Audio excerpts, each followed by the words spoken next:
Au sud de la Vienne, la question de l'éolien se pose à Lattus-Saint-Rémy, 1200 habitants.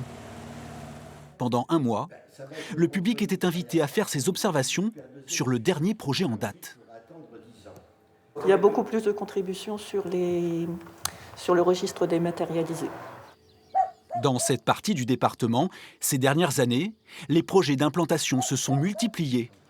La mobilisation des associations locales également. La cour administrative de Bordeaux est tellement encombrée qu'on ne sait plus quand les affaires passeront. Les affaires sont repoussées et les investisseurs éoliens se méfient quand même des recours et donc retardent la mise en chantier. À quelques kilomètres, la commune de Plaisance, 200 habitants, veut faire souffler un vent de nouveauté. Là, vous êtes dans le nouveau cimetière naturel. Il n'y aura pas de pierre tombale. Le nouveau cimetière naturel est un des dossiers du moment. Un autre concerne donc l'implantation de 4 éoliennes au bord de la RN 147, à cheval sur les 2 communes. Un projet soutenu par Plaisance, qui a choisi de devenir actionnaire à hauteur de 10%. Développement durable, c'est économie, sociétale, environnement. Économie, c'est quoi? C'est de l'argent.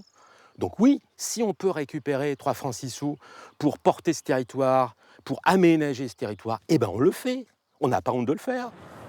Un pari qui pourrait rapporter à terme plusieurs centaines de milliers d'euros à Plaisance. Sur la commune, 2 autres projets plus anciens font encore l'objet de recours, mais pourraient voir le jour. Sur la question éolienne, les habitants ont forcément un avis. C'est l'avenir, mais vous savez, en Angleterre, on dit « pas dans mon jardin ». On veut sortir du nucléaire, les panneaux photovoltaïques, on n'a pas assez, mais il y a aussi la pollution, et pourquoi pas les éoliennes. Les éoliennes, c'est très bien. Au niveau des paysages, moi, ça me dérange pas du tout. Voir un avion, voir une éolienne dans le ciel, ça m'est complètement égal. À Lattus-Saint-Rémy, sur les flots tumultueux de la Gartempe, souffle un vent de colère. Ici, la mairie mise d'abord sur la valorisation touristique du secteur, et tout particulièrement du Roc d'Enfer. On devrait arriver à peu près à 42 éoliennes si tous les projets sont maintenus.